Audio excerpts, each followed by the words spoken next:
Mbaraka amanya Walisimbi Ahmada mutabani wa Haji Rwamayunusi olwaliro tusubuddeyo okusala ensolo eno ng'akabonero akalaga nti Nabbi Ibrahim yali yewaddeyo okusaddaako omwana we naye ne kitasoboka Mungu n'amuweereza ensolo yonna yonna ey'okusala kati tuvudde tusala ente okulaga akabonero ako okugyayo ekifaananyi ekyo nti buli muntu yalibadde ateekeddwa okukola okusala.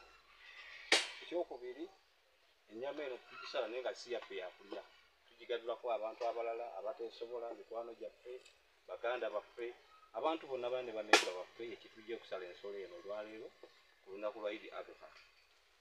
So bwe mulamwa gwa ekintu kiri akabonero akalaga lwaki tusaze era kigenzebwa ki ekiri mu kusala.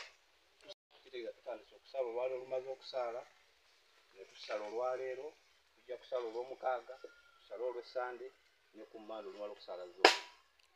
Ekyo byebimu okwaliwadde okwebaza kubanga leero omwaka gw'Obusiraamu egyaliwadde emyezi 12 nga bw'onova mu January paka December kati ogw'Obusiraamu guweddeko kitegeeza nti kubanga kwebaza n'okuddiza ku bantu ebyo ebirungi Allah bikoledde mu mwaka omulamba nga tugenda bina eri bannabyabufuzi ekisingira ddala twegatte tusobole okutuukiriza ebiruubirirwa byaffe nga tweyawuddeemu nti ono ndi wa kibiina kino ndi wa kibiina kiri so ffenna tubeere bumu bwe tujja okusobola okutuusa obuvunaanyizibwa bwaffe n'okuweereza abalala olw'ensonga nti ebintu ebimu bibeera nga tebitambula bulungi tobiteekako maanyi wabula kozesa magezi oteekemu okwagala osobole n'okwagazisa abalala oba ekibiina ekirala tolwanagana wa kibiina kirala jasi kyolina okukola mu convincing naye akunnyonnyole lwaki awagira kino n'oli lwaki awagira ono bwe munambula ogatteko ekintu mufunemu ekintu kitya nti ekituufu kyekiriwa nti ekituufu twagala buyinza butuuke mu mirembe oba twagala tukyuse naki n'amaanyi naye ffe tetwagala maanyi twagala mirembe na nkulaakulana n'abantu okubeera nga beeyongerako.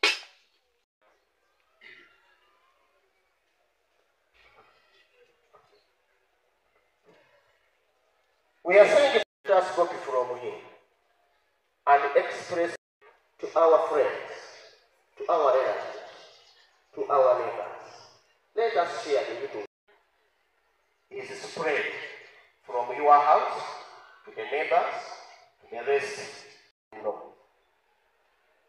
Olunaku luno omusaayi tusale amagezi gonna tulinayo olunaku olwaleero neweruli olwokusande weruli Mmande weruli salaatu wasalaamu kati yatuuka n'ekiseera n'alayira okusala omwana we lwakugaba lwabukkiriza nakugondera bwa kitiibwa Allah subhanahu wa ta'ala. Nabbi sallallahu alayhi wa sallama yatugamba nti kyetusooka nakyo mu lunaku luno inna awwala ma nabda'u fi yawmina haadha olunaku lwa Eid kyetusooka nakyo kujja wano kusaala bwe tumala okusaala ne tuddayo ne tusala ebisolo fasalli li rabbika wanhar. Naye omuntu ayasaze ekisolo nga tannajja wano essunna agivuddeko Nabbi sallallahu alayhi wa sallam eyo seba kulya wabula ebeera nnyama ng'ennyama endala yonna yawadde abati nolwekyo akalombolombo akakulu nti bwe tujja wano tumala kusaala bwe tuddayo ne tubeera nga tusala ebisolo. My dear brothers and sisters, this day marks the end of the Islamic lunar year. We are now moving from 1446 to 47. We are entering the new year. But I advise you to look at 3 issues. 1, evaluate yourself. Make a self-evaluation towards your Lord, towards your duties and obligations that you are meant to do towards your Lord. Second, get time and repent so that you can have a new year when you are also new. Forget the past, start a new page. How are you going to start a new page in the new year? By repenting. Seek God's pardon and forgiveness. Don't transfer sins and evils from one year to because you don't know whether next year you will be there or not. Lastly, I encourage you to appreciate and thank Allah subhanahu wa ta'ala for keeping you up to this day. Very many of our friends are no longer there. Others, we buried them. Others are having challenges here and there. They were in prison. Others are sick. But for you, okay.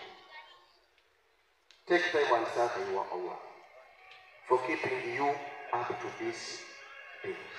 إن الله وملائكته يصلون على النبي اللهم صل وسلم وبارك على سيدنا محمد وعلى آل سيدنا محمد كما صليت وباركت على إبراهيم وعلى آل إبراهيم وعلى أصحاب رسول الله خصوصا من أبو بكر وعمر وعثمان وعلي وكافة الصحابة. اللهم يا فتاح افتح لنا أبواب كل خير فأنت خير الفاتحين. اللهم يا رزاق ارزقنا رزقا من الأحوال حول أحوالنا إلى أحسن الأحوال. اللهم يا ميسر كل عسير يسر لنا أمورنا يا ربنا يسر موضانا واجب دعوتنا واحفظنا يا الله فأنت خير الحافظين وانصرنا يا الله فأنت خير الناصرين وعزنا وعز الإسلام والمسلمين.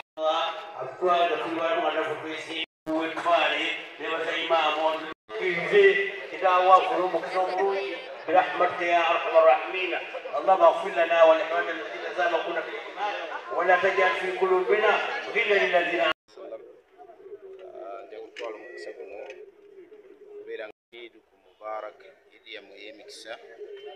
okuwozaayoza mu butongole okutuuka ku lunaku olwayidi olw'okusala ebisolo. Obubaka bwange buli mu nsonga nga 3 oba nga 4 insha allahu taala. Ensonga esookera ddala ekwatagana n'abasiraamu okubakubiriza olunaku luno olw'ekitiibwa okukyakalako mu nkyakala ennungi etaliimu kujeemera wa kitiibwa Katonda waffe.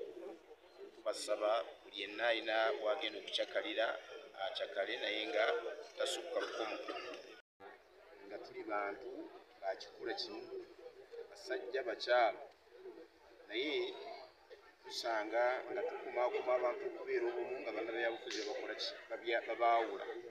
So tukubiriza bannabyabufuzi nti puroguramu yammwe etandise naye temwawula yawula mu bannayuganda, leke bannayuganda babeere kimu wamu n'okubeera nga ebibiina byanjawulo.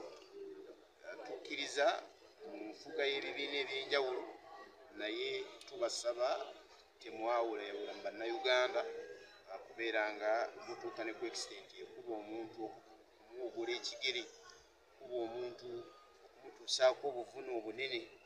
Enkola efaanana bwetyo si nnungi. Ng'era bwe tutwala omukisa guno okukubiriza abazadde okuweerera abaana baabwe n'okukuuma obumu ng'abasiraamu. Abazadde okuweerera abaana kigambo kikulu kuba wekitiibwa nabbi waffe Muhammad sallallahu alaihi wasallam kubiriza abantu okuweerera n'aga nti talabul ilm, kunoonya okumanya fariidatun ala kulli muslimin. Omusiraamu alina okusala amagezi okuba nti asomesa abaana be n'okwesomesa ye kennyini.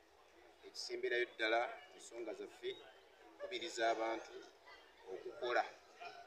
Okukola kigambo kikulu. Obwava ennaku zino buyitiridde, abantu abamu beeyiriza ku ffe, abantu abamu beenoonyereza ku ffe.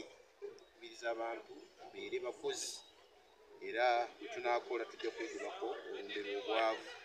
Tuve mu kutuula kulera engalo, kubanga bwe tunaatuula tujja kusobola kwegobako. Buli muntu abeereko ne kyeyeekwasa kyakola, obutono bwakyo bwe bunene bwakyo, naye nga akoze. Ng'era bwe tukubiriza gavumenti okuddirizaamu, abadde nkeerabiri, okuddirizaamu ku mateeka ag'eddembe ly'abaana lisusse. Abaana baffe gavumenti eboonoonye n'abazadde baboonoonye, eddembe ppitirivu, era kati abamu ebonaabona nabo nga gavumenti. Olw'ekyo kye yateekawo ekyokubeera nti eddembe lyayitirira. Omwana okumugunjula oba otuyambyeko ffe nga bannayuganda, omwana okumuwa eddembe erisaanidde oba otuyambyeko nga ffe bannayuganda obutatutigomya. Kati olwaleero nsisinkana nga nabo bennyini babakyukidde, babakolako obulumbaganyi obunene, ate bamala ne babakuba bubi ne bayitawo olw'okuba nti eddembe lyayitirira mu ntandikwa akaakyama amamera oyagala okukagolola nga kakuze kubanga kamaze okutuuka mu bbanga eryokukungula omenya kamenyi.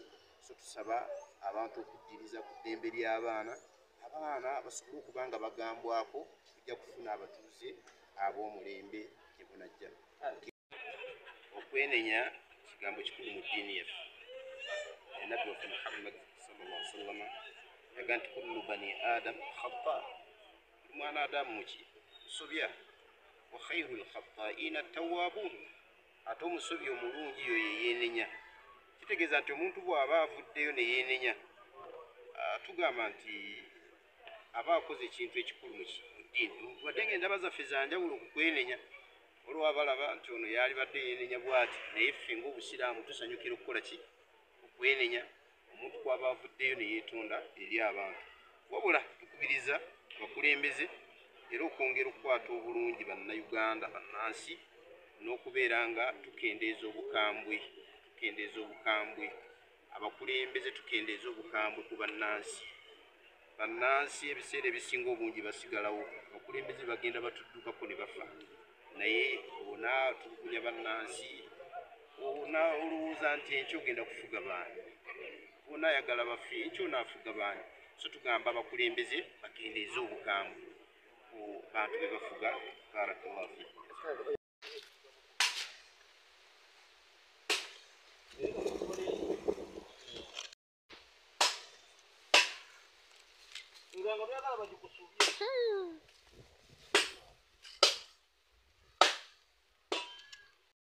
ate mugenda okubanja bamuweemu ettaka ne batuuka eyo nemukola ki? Ne bamutta. Eriti ndivumirira ate era ne bamanerenda beegendereze, kubanga ne gavumenti yayimiriza ebintu ebyo ebyokumala gawona ssente abantu ne bakusingira ebintu byabwe. Kuba oli ajja kulya ssente ate oyagala omuggyako ekintu kyo kitwale, oba okukusasula lugenda kubeera luki? Lutalo, era ebyo ebigenda okuvaamu. Naye ku nsonga eyo njagala kwetegereza na kunoonyereza na kutandika kuteekawo sisitemu mu mukono, naddala abantu abatalina layisinsi, okulaba nti tebaddamu kubola bantu ate tebaddamu aweze ssente kumenya mateeka ogenda obangisa ekifuba osika ekintu ky'omuntu, kubanga ebyo bye bivaamu ebizibu. Waliwo wano akabanka akamu ke nawulidde oba bakayita pulaaka kabeera ne woofiisi we kaba kakuwola oba tonasasula bw'ogendayo kakukwata nga kakuteeka kateeka omuntu ng'ekkomera, titojja kuva wano paka ng'omaze okukola ki? Kakati nakyo mu bintu bye ngenda okulwanako ndowooza mu mukono ngenda kulwanira ddala ekintu ekyo ky'abamanerenda, naye nga nvumirira omutemu ayakoze ki?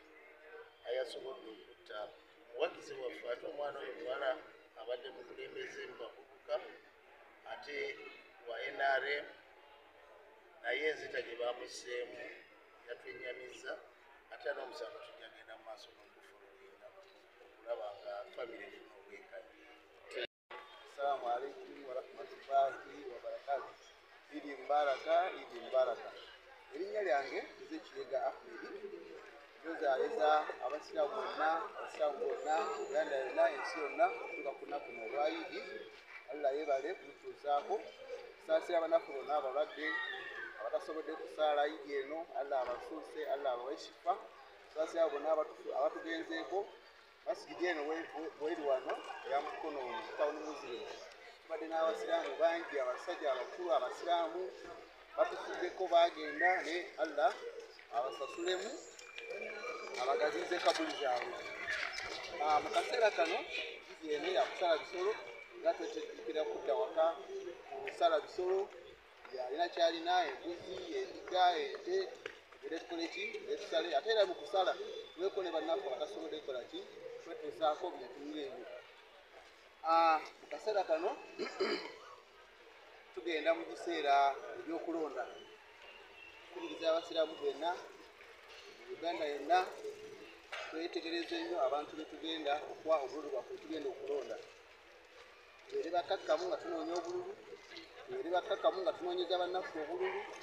Tugamba tubeere nga tuteekawo embeera etali ya kusuwagana, mbeera etali ya kwesonga munwe wabula nga buli omu awamu n'ekitiibwa akalulu kanoonye nga okasaba bulungi era noyo gwogenda okawa abeere nga musanyufu alla abeere nga atuwa abakulembeze abalungi.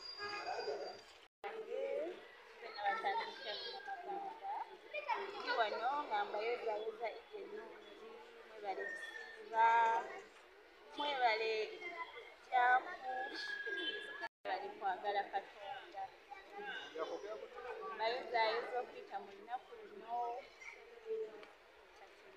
Alaikum warahmatullahi wabarakatuh. Amanya gange nze nabakoza Shaiba, a proud Muslima. Mwebale kusaala mwebale kukinda kwingi mashallah.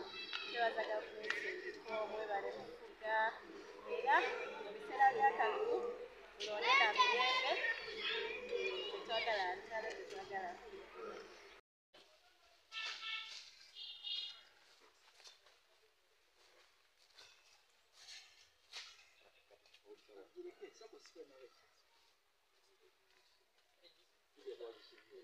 Ahí, che,